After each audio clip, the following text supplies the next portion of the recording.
Pete, il faut qu'on parle. Cet homme arrête une voiture roulant à grande vitesse à main nue. Les pouvoirs de Clark, cachés pendant si longtemps, sont-ils enfin révélés? Il y a quelques jours, Pete a été témoin d'un accident de voiture et sur les lieux, il a découvert, horrifié, un vaisseau spatial. Le lendemain, Pete est allé voir son ami Clark et lui a demandé de l'aider à soulever des objets. Mais une fois sur place, Clark est resté bouche bée. T'as une idée de ce que c'est? C'est un vaisseau spatial, quoi d'autre à ton avis?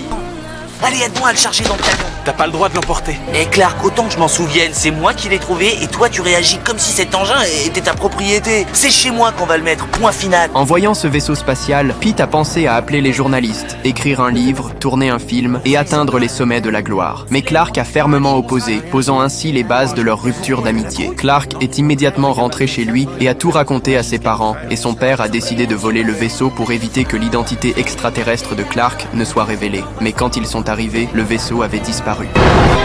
Ouais, à propos du vaisseau. Je t'ai vu quitter ma cabane avec ton père la nuit dernière. Pete, crois-moi, ce n'est pas nous qui l'avons pris. Toutes ces années, j'ai cru que t'étais mon meilleur ami.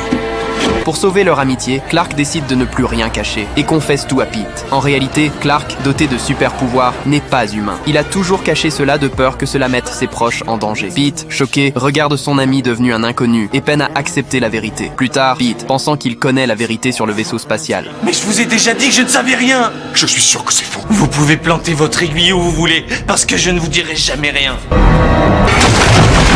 Posez cette aiguille. Non, pas avant qu'il ne dise ce qu'il fait.